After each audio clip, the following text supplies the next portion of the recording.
Okay, Welcome to Tony at 12. I'm Tony LeBlanc, and today I'm in conversation with Pierre Tran, who is a British journalist based in Paris and is an expert on global military matters. Good to see you. pleasure. Nice to It's, see you too. it's been a little while. We're really living in an unsafe world at the moment, aren't we? Yeah, lots going on. Yeah. And it's all over the place. Now, I've noticed that British politicians keep going on about the fact we haven't had a conflict or a war for 80 years. That's not true, is it? Oh, there's been a lot going on. Um, well, no, that was the the American vice president who was saying that the Europeans haven't been out, have been out of conflict for ever such a long time. Hmm. And that was meant as a sort of a criticism, a very critical, negative remark. I And mean, we need to, as far as Britain's concerned, remind him of Korea, Cyprus, Iraq, Falklands. The list goes on, doesn't it? Iraq twice, Iraq Yeah, one, Iraq two, yeah, uh, yeah. Afghanistan. Yeah, absolutely. So let's get down to the nitty-gritty as far as Russia's concerned. Um, Basically, after communism fell due to glasnost and perestroika, the West saw this as a peace dividend, didn't they? Right. Peace dividend cut back in spending on arms, on Yeah, weapons. yeah. How much, as a percentage of GDP, do you think they were spending up to the point where communism crashed? Oh, sorry, I don't know how much, as a percentage of GDP, gross domestic product. But substantially more, I suspect, than is the case now. Yeah.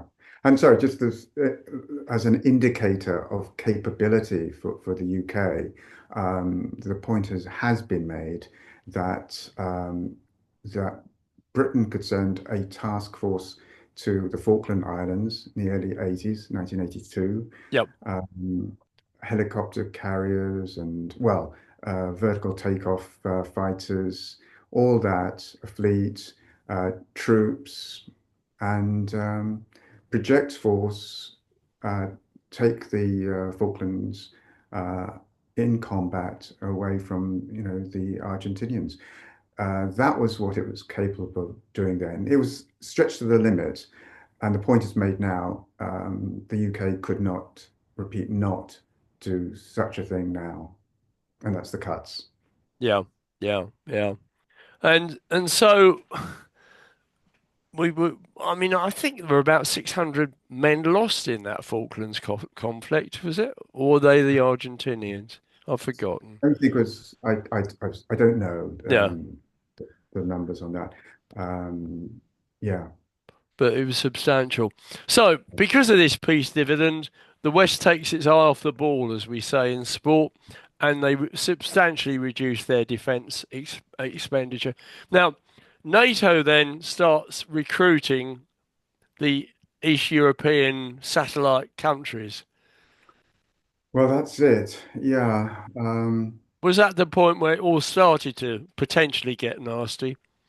It was going east, and these were the ex-Soviet Union, well, countries in the then Soviet Union asking to go into NATO, and yeah, they joined.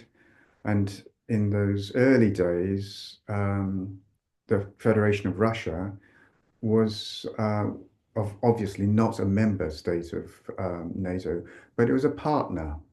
Mm. It was alongside NATO, and and a different leadership, but things changed. Yeah, and relations got worse. As a partner, then, who did they see as the common enemy? Well, they wanted to just get close to the West. Hmm. Um, the West was seen as, a sense of stability, a source of stability. Um, some, economic benefits. It's a big market, Yeah. commercial, economic market. Yeah, it's But a way of developing. but of And course, yeah. yeah, Sorry, sorry. I was going to say, but of course, Putin says now that basically you're poking a stick at the Russian bear, and That's that's right. his excuse to take the thing forward. So can we, Pierre, get on to the question of the Ukraine because it's a two-stage process, isn't it? Really, I mean, it all started in 2014. Tell us a bit about that. Well, that's the land grab. These are so-called Ukrainian forces who were on the side of Russia, and they grabbed Crimea, the Crimean Peninsula, and bits of Ukraine. And the fact that there were these rather strange looking uh, troops who didn't carry any insignia or uniforms. They were irregular fighters, um, and they were considered to be Russians working with these so-called Ukrainian nationalists. What was the main reason for Russia to do this? Was it to get access to the Black Sea?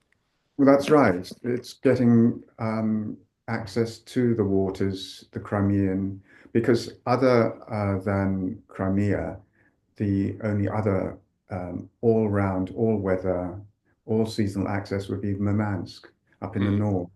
yeah. And getting to Crimea gives Russia access to a whole, the Mediterranean. And of course, that includes the Middle East and everything that goes with it, doesn't it? In terms of the way in Yeah. which they played that one. The West took no action. They just sat by and watched. Was that wrong? Well, the since Ukraine wasn't and isn't a NATO member, the West and NATO did put some measures in place.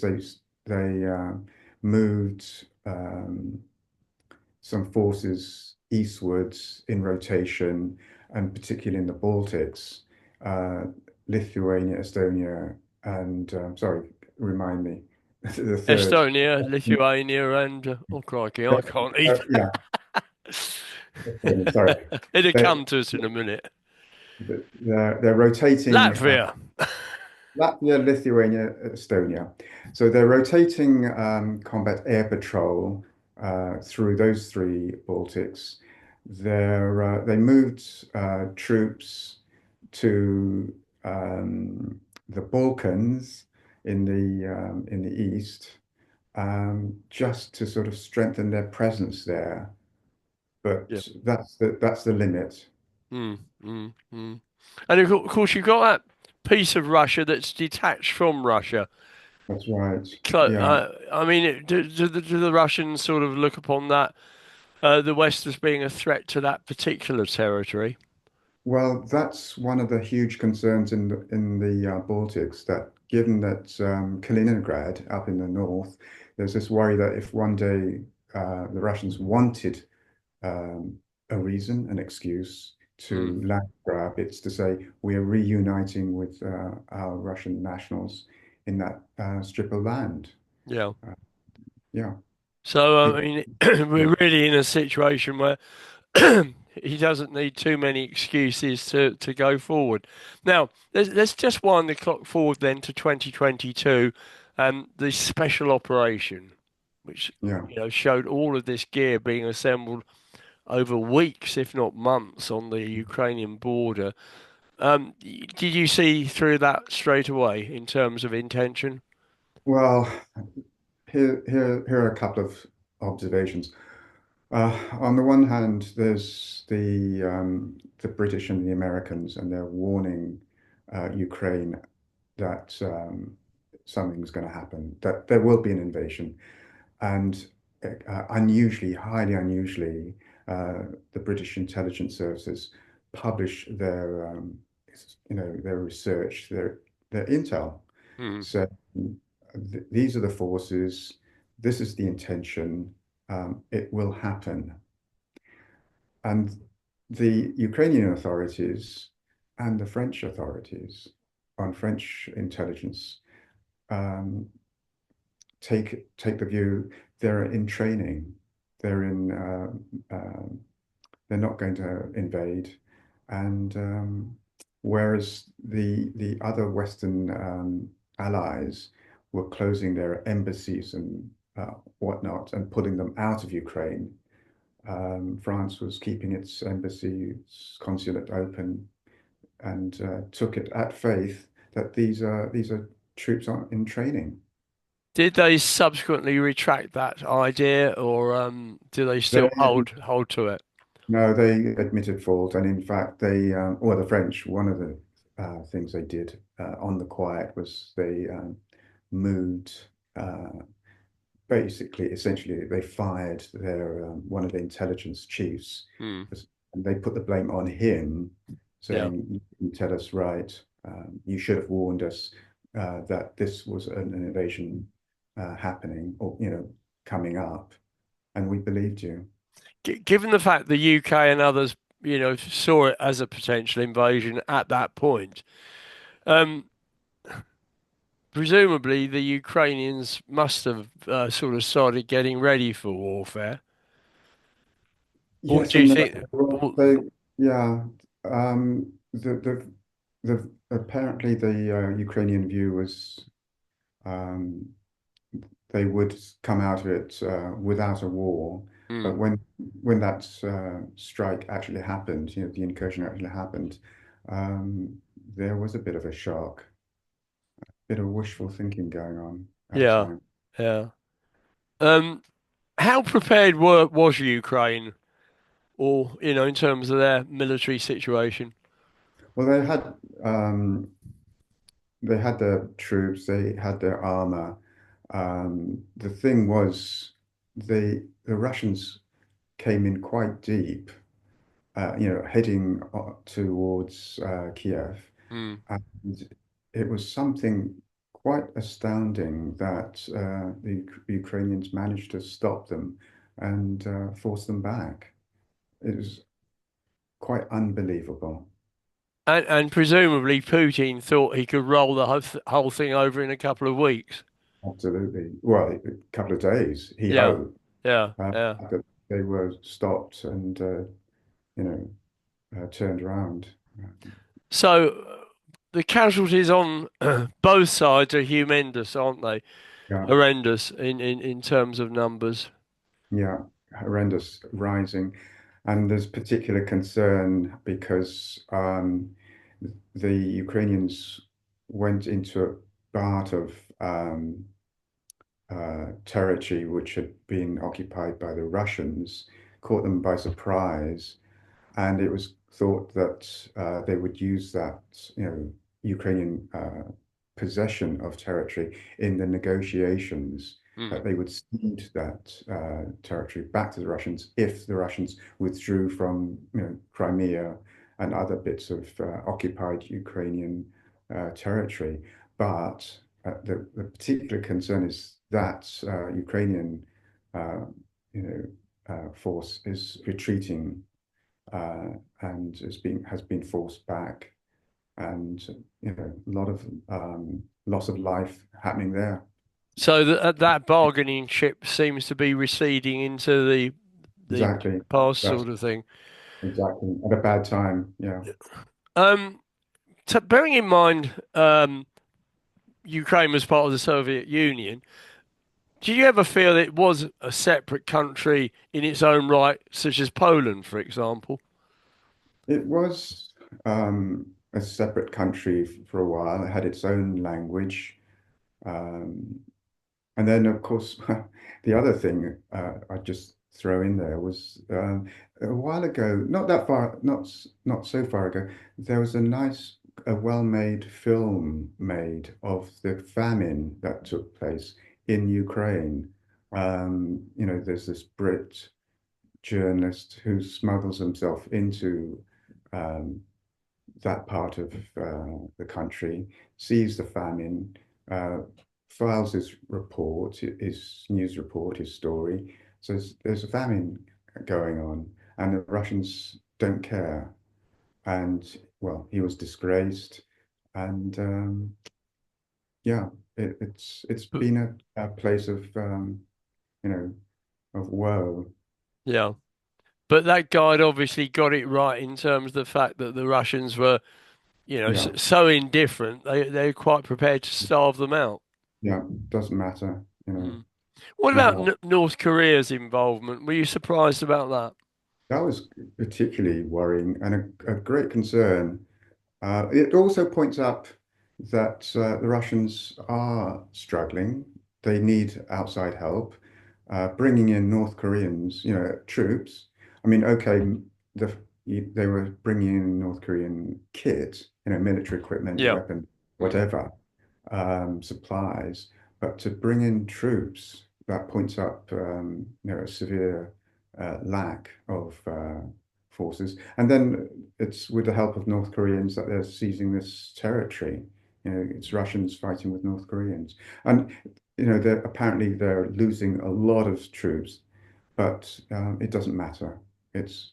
Territory is more important than loss of lives What from what the what Russian. did North Korea see was in it for them? Because Kim's quite a cute bloke, isn't he, in terms of negotiations and things. Did they expect some sort of a trade-off in terms of either money or They'll get resource? we don't know the terms, but it puts them on the map. One has to take them seriously. Um, Yeah, I imagine it'll be a big concern, a bigger concern for South Korea, because technically they're still at war. There was Yeah. never an armistice, um, and to see North Korea, fighting in a hot zone in a war, um, yeah, it I mean, seems. presumably, Pierre, Russia has got access or um, has the nuclear secrets to make bombs, and It does. North Korea is on the brink of it. So, do you think they It might is be saying, "Well, quite bad. help us, we'll help you"? That's right. I mean, North Korea, they're very proud with developing their own capability. They're developing, long-range missiles. They're testing them. They're launching them. Yeah. So there's Russian technology, Russian nuclear capability. It all comes into it, and just sort of digressing slightly, who's North Koreans?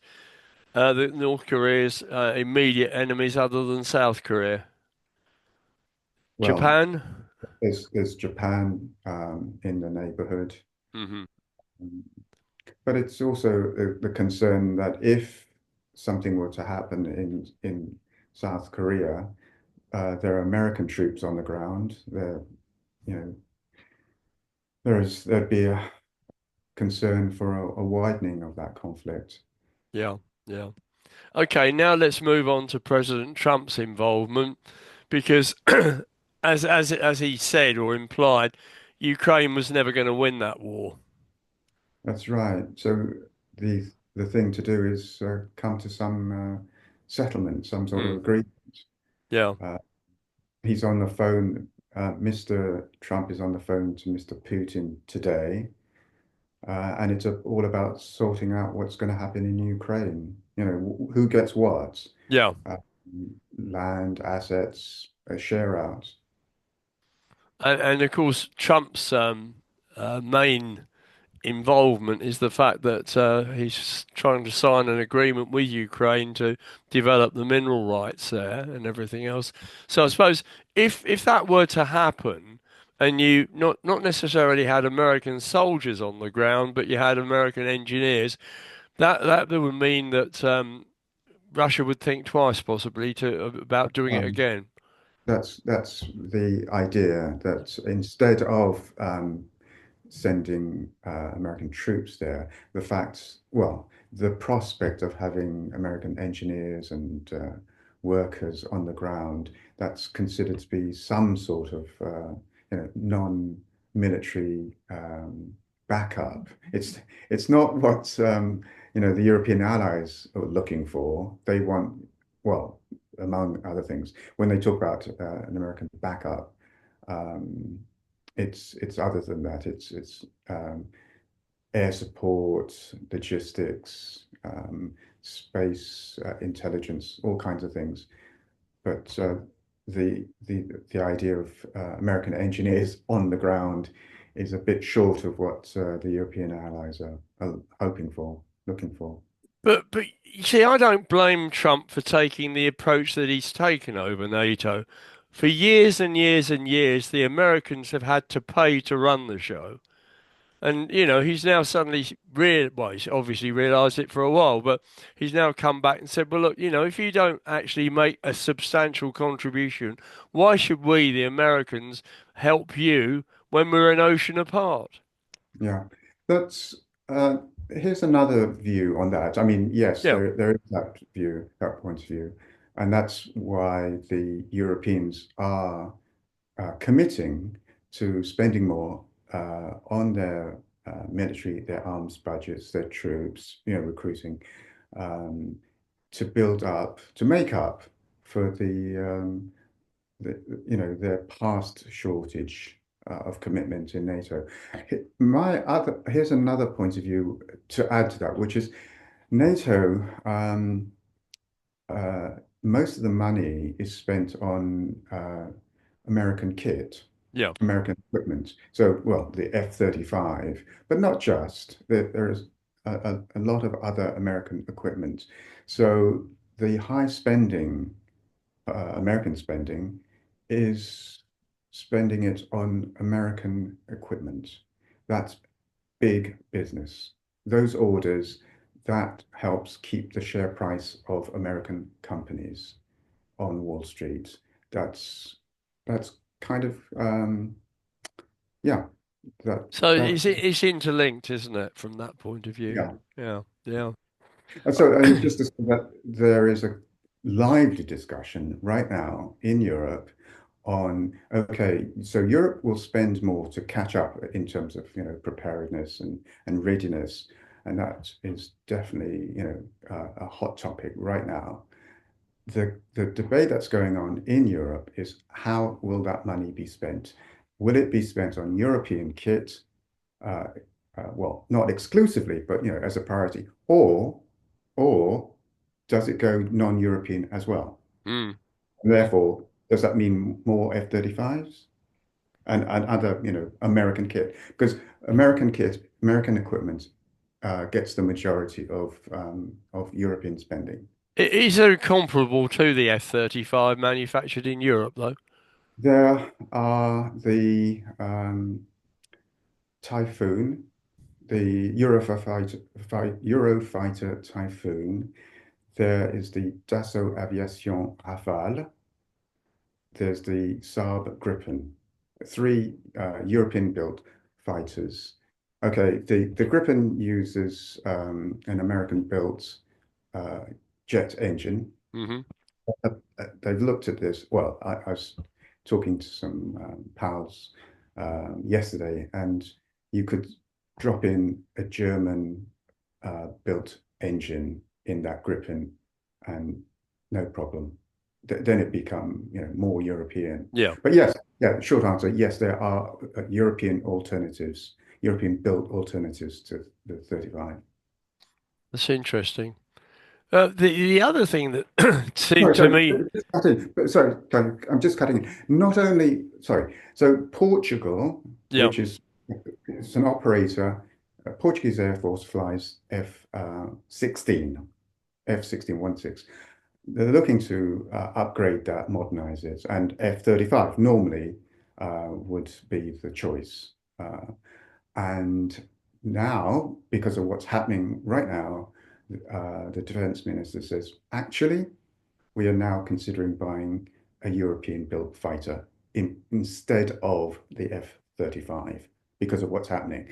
Also, Canada, it has been top, the new prime minister's just stepped in,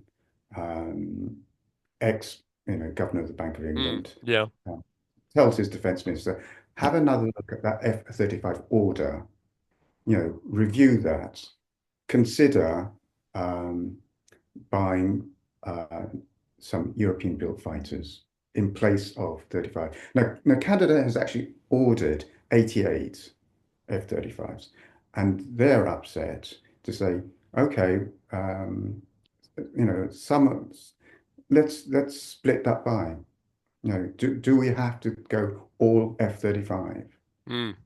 So, we'll see what happens, but climate has changed. Because it's not as if it's one air force, is it? NATO is a set Right. of various countries in which they've all got their own air force situations, and therefore it isn't inconceivable to do what you're saying. Well, apparently there's a bit of a study that if you've got a pool of European countries in NATO, because they're European, they're also member states of NATO. They got together as a group of countries. They agree, let's buy the Saab Gripen, Yeah. and you get so many, we get so many, and each Air Force gets a Gripen, or a Gripen fleet, and it's a group buy, Mm. brings the price down, Yeah. bulk purchase, Saab gets a big order, Sweden, would, uh, yeah, be quite happy. But it's a concept, they're thinking about it. British Army's run down in terms of manpower substantially. Somebody said you could fit the whole lot into the Old Trafford Manchester United Stadium at the present time. Um, is this a situation throughout Europe, Pierre, in terms of numbers in the military? Well, the UK, the British Army is a particular concern. There'd be room to spare as well in that football stadium. Um, the point there was there are two so-called frontline states in Europe. There's two that goes first in that front line. It's Britain and France. Yeah. The other European armies forces will be backup. They'll come in second line. Yeah, they're short or they're under-equipped. Um, France has still got just over 100,000 in the army. Um, but each of them needs to be well needs. They see the need to boost the figures, boost the recruitment. One of those European countries was saying, let's bring back conscription, national conscription Mm. and training. Yeah. Switzerland, for instance, I went on a press trip once, um, and there they've got conscription. And then they've got reserves. Every, I think, couple of weeks each year, those people who've been on conscription come back, they do Yeah. exercises. Yeah. They've got their assault rifle at home without a magazine. But yeah, Bit like the Israelis in terms of the national defense needs conscription, isn't it? Yeah, but there we are. Is the nuclear deterrent held by Britain and France still relevant in this day and age? Would anyone dream of pressing the button? the concept there well, certainly for the French, is something like a strategic ambiguity. Right. They've got this weapon, and they say, um, you know, they would use them. They don't say exactly under what circumstances. And here's a thing that's sort of risen in very active discussion lately, is um, the chap who's been elected in Germany for the Christian Democrats. Yeah. He's expected to be the next chancellor. Um, and Mr. Merz, and he's saying, let's sit down and talk with Britain and France to come under their nuclear umbrella. Mm. You know, let's get European and away from the American umbrella, which you can't rely on. Is Yeah. that's the view, Yeah. given where things are going. Now, I've tried to follow this for quite some time, but with each incoming French president, whenever that president came to office, pretty soon, early in that administration, the president would make some keynote speech about the French nuclear deterrence. And the point is made, it is French, of course. Yeah. It's under French control, but the point was virtually inconceivable that it would be for if there were any attack, it would only affect France. If there were attack on any European country, that counts.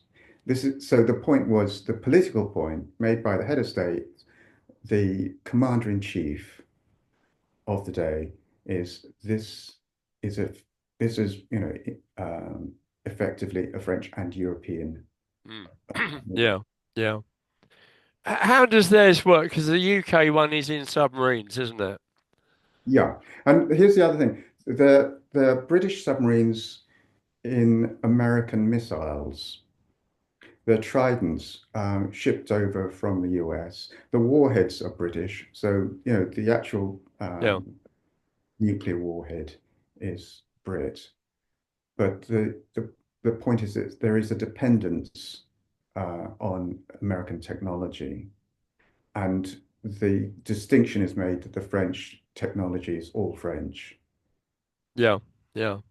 And it's land based, is that the French one? Air based. The French have got the long range missiles on the Rafale, so it's airborne, and also on French Navy nuclear powered submarines with nuclear Yeah. ballistic missiles.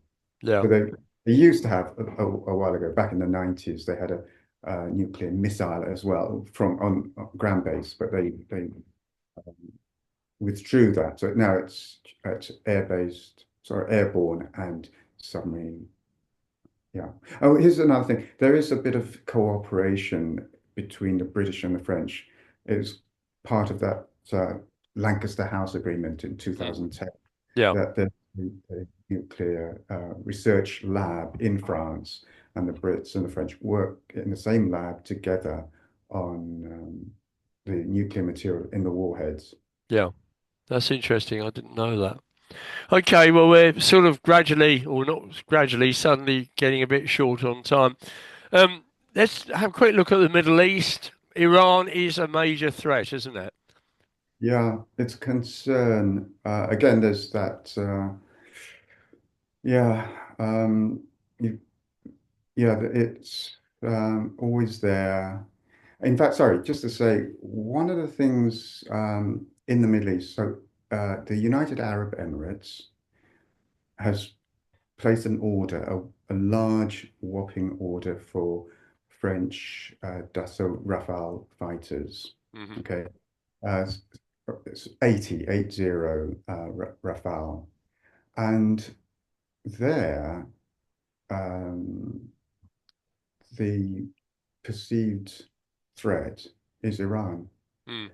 So you've got UAE upgrading its fighter fleet um, from the French, upgrading. They used to have, well, they're flying Mirage Yeah, 2000-9 yeah, yeah, yeah.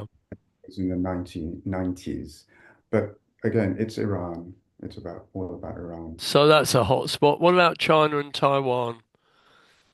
Well, that's a big concern that if Russia grabs, Ukraine, Yeah. the concern is China will grab Taiwan. So if Russia is seen to get away with it, so to speak, then China could just If they step can up. do it, we can do it, sort of thing. Yeah. And finally, the Chagos Islands. It Mm. seems to a lot of people in the UK, it seems absolutely daft to do what they're doing in terms of giving it back to Mauritius, which is, God knows how many miles away from it. It's a very strategic spot, isn't it, Pierre? But here's the thing. So, you know, the Chagos Islands and also, Diego Garcia was under Mauritius, governance control back in the 60s. Right. Yeah, it was part of Mauritius, and then the Brits just said, "We'll have that," Mm. and they took it and shipped off all the people from Garcia. We'll have that. Yeah. Sublet it to the Americans. Very handy, essential, for a strategic airbase right there in the middle of the Indian Ocean. Great for stopover, yeah, logistical support. So now there's been a court ruling to say that the Chagos Islands will be returned to Mauritius as it was before, Mm. but with payment to the Chagos Islands, Mauritius. But Diego Garcia stays under British American control, and Okay. therefore, the US will continue to T- use that as a base. But that's only for 99 years, isn't it? 99 years Yeah. agreement. Yeah. Yeah. So there we are. I think we did slightly better with Cyprus, whereby we actually physically own part of it. Yeah, yeah, But, and yeah, very important base. yeah. But there we are. I'm sorry to have to say, sir, we have run out of time. It's been a Yeah, great pleasure to have a chat with you because, I do appreciate your knowledge and experience in these things. And we'll see how things go. Perhaps yeah. do another one later on this Okay. year, early next year. But Good. meantime, many thanks, Pierre. All the very Pleasure. best to you. Pleasure. And Cheers. there we go.